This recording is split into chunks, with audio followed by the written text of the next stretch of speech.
ना जाने पिछले जन्म में कौन सा पाप किया था जो ऐसे कंजूस माँ बाप के घर पैदा हो गया। यह सोचते हुए कुंदन का मन दुख और कुंठा से भर गया। अरे कि माँ बाप के कैसे है जो अपने औलाद को खुशी के अपना सब कुछ निछावर कर देते हैं, और एक मेरे माँ बाप है जो हमेशा मेरी छोटी छोटी ख्वाहिशों का गला घोट देते हैं। मेरे लिए उनके पास कभी पैसा नहीं रहता, हरदम पैसे की तंगी का रोना रोते रहते हैं। इस वक्त उसके अंदर घृणा और नफरत का ऐसा तूफान उठ रहा था जिसने उसकी सोचने समझने की क्षमता को क्षीण कर दिया था। भावेश में उसके कदम और तेजी से उठने लगे। वाह! अचानक उसके मुंह से हल्की सी चीख निकली। शायद उसके पैरों में कोई कंकड़ चुभ गया था। कहीं ट्रेन ना छूट जाए, इसीलिए उसके रुक कर देखना उचित नहीं समझा। एक पैर उठाकर उसने जूते के नीचे से कंकड़ निकाला और तेज कदमों से आगे बढ़ गया।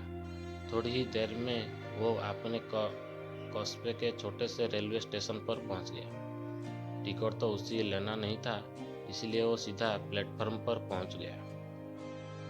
प्लेटफॉर्म पर खड़े होकर उसने मोबाइल निकालकर देखा। सुबह के 5 बज रहे थे। ट्रेन अपने समय से आधे घंटे देरी से चल रही थी। वो पास में मौजूद कुर्सी पर बैठ गया और ट्रेन का इंतजार करने लगा। पर मैं अभी भी दर्द का एहसास हो रहा था। अरे ये तो पापा के जूते हैं। वो जूते निकालने के लिए नीचे झुका तो चौंक पड़ा।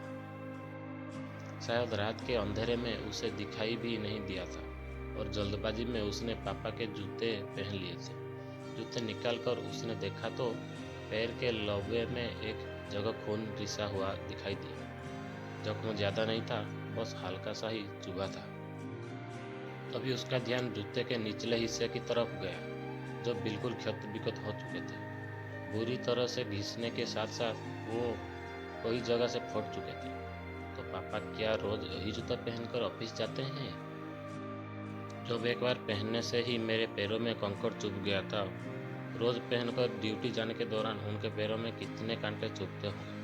यह सोचकर ही उसका दिमाग शून्य हो गया। तभी उसे याद आया कि पापा ने पिछले महीने ही उसके लिए कैंपस के 1500 के जूते खरीदे थे।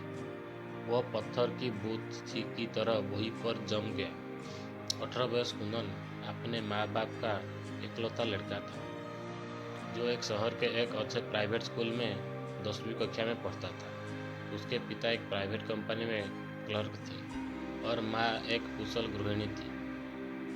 अकलती औलाद होने के कारण उसके ऊपर माँ बाप का कुछ ज़्यादा ही प्यार दुलार था।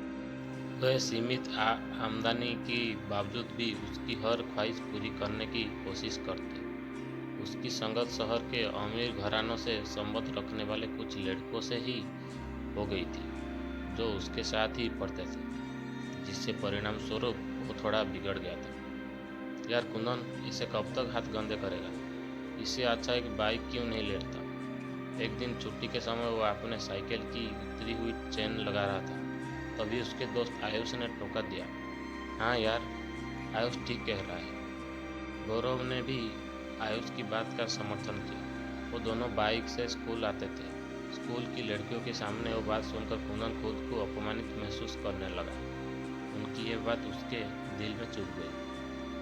मम्मी, मुझे बाइक चाहिए। स्कूल से घर आते ही उसने अपनी मांग रख दी। बेटा, तू तो जानती है कि एक तेरे पापा की सैलरी पूरा घर चलता है। वो इतना बड़ी रकम कहाँ से लाएंगे? माँ ने समझाया। मैं कुछ नहीं जानता, मुझे किसी तरह बाइक चाहिए। इतना कहकर वो क्रिकेट खेलने चला गया। रात को माँ ने पापा से यह बात कही तो पापा कुछ नहीं बोले। शायद उन्होंने सोचा कि उसने ऐसे ही बोल दिया होगा, सो उन्होंने इसी गंभीरता से नहीं लिया। पापा, मेरे बाइक का क्या हुआ? 3-4 दिनों के इंतज़ार के बाद उसने एक दिन पापा से पूछा। बेटे, अभी पैसे की थोड़ी दिक्कत चल रही है। 2-3 महीने रुक जाओ, मैं दिलवा दूंगा। पापा बड़े प्यार से बोले, नहीं, मुझे बेवकूफ़ मत बनाइए। मुझे इसी हफ्ते बाइक चाहिए। कुंदन ने जरा ऊंची आवाज़ से कहा। कुंदन, मैं देख रहा हूँ कि तुम धीरे धीरे जिद्दी होते जा रहे हो। उसके चिल्लाते पर पापा ने थोड़ी सख्ती दिखाई। यह सुनकर कुंदन पर पटकते हुए बाहर चला गया। पापा उसे जाते हुए देखते रह गए। इसके बाद 1-2 दिन तक उससे किसी से ठीक से बात नहीं की। अंदर ही अंदर उसके मन में विद्रोह की भावना पनपने लगी थी। मुझे लगता है कि अब इन लोगों के भरोसे रहने से कुछ नहीं होगा। मैं उन्हें छोड़कर शहर चला जाऊंगा, पैसे कमाऊंगा और अपने पैसे से बाइक खरीद कर दिखा दूंगा कि अब मैं इनके ऊपर निर्भर नहीं हूँ। पता नहीं कहाँ से ये सोच विचार उसके दिमाग में आया था, परंतु इस विचार ने उसके दिमाग में अपनी जगह बना ली। एक दिन वो लड़के उठकर बिना किसी को बताए चुपचाप घर से बाहर निकल गया। रास्ते के खर्च के लिए वो पापा का पर्स में उठा लाया था।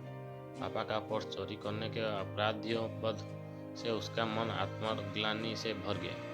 ट्रेन स्टेशन पर आ चुकी थी, परंतु उसे समझा नहीं आ रहा था कि वो क्या करे और कहाँ क्या ना करे। अभी वो जूते को देखता तो कभी पर्स को देखता। ट्रेन की जाने के बाद उसने कांपते हाथों से पर्स खोला। पर्स में 10-10 के 3-4 नोट पड़े हुए थे और एक छोटी सी डायरी भी थी। शायद उसके पैसे के लेन देन का हिसाब लिखा हुआ था। मन बदलाने के लिए वो डायरी निकालकर पढ़ने लगा। गुप्ता जी से 30,000 रुपये लिए कंप्यूटर के लिए, ब्याज 5 रुपये प्रति सैकड़ा। 6 महीने पहले ही पापा ने उसके लिए नया कंप्यूटर खरीदा था, तो क्या पापा ने कर्ज लेकर मेरे लिए कंप्यूटर खरीदी? पढ़ते ही उससे झटका लगा। वो तो सोचता था कि पापा कंजूसी से पैसे बचाकर ब्याज पर चलाते हैं, परंतु उन्होंने तो उसके शौक पूरे करने के लिए 1,000 रुपये की कर्ज ले लिया था। शर्मा जी से 50,000 रुपये बाइक के लिए लिए, ब्याज 3 रुपये सैकड़ा। दिनों और तारीख बीते कल की ही थी, यानी पापा फिर उसके लिए। उसके आंखों से आंसुओं की धारा फूट फूट पड़ी। वो तुरंत उठा और तेजी से घर की तरफ दौड़ पड़ा।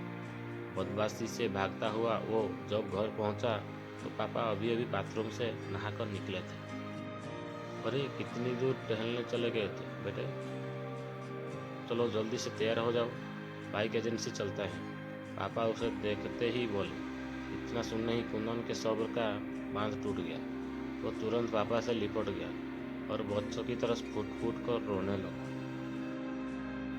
नहीं पापा, मुझे बाइक नहीं चाहिए, वो सूखती हुई बोला। अरे क्या हुआ, क्यों रो रहे हो? और बाइक क्यों नहीं चाहिए? मैंने लोन की सारी प्रक्रिया पूरी कर ली है। पापा को अभी भी कुछ समझ नहीं आ रहा था कि इसे हुआ क्या है। आप इस लोन को कैंसिल करवा दीजिए, मुझे लोन वाली गाड़ी नहीं चाहिए, कुंदन संभलते हुए बोला। लेकिन नहीं पापा, अभी साइकिल से ही काम चल जाएगा। चलो ठीक है, जैसा तुम चाहो। उसके बाद से वो बिल्कुल बदल गया। उसने अलग ही दिन से अपना पॉकेट मनी बचाना शुरू कर दिया। पापा आज फादर्स डे है, इसलिए मैं आपके लिए ये गिफ्ट लाया हूँ। पापा नाश्ता करके ऑफिस जाने के लिए दरवाजे से निकलते हैं वाली थे कि कुंदन ने मुस्कुराते हुए उनका रास्ता रोक लिया। अच्छा जल्दी दिखाओ क्या है, वरना मुझे ऑफिस के लिए लेट हो जाएगा। बस 2 मिनट पापा, आप बस कुर्सी पर बैठ जाइए। कुंदन ने फटाफट उनके पुराने जूते निकाले और नए जूते पहना दिए, जो पूरे 1500 के थे। खुशी के पापा की आंखों भर आई। कुंदन ने उनके पैर छुए तो उन्होंने उसे उठाकर गले से लगा लिया।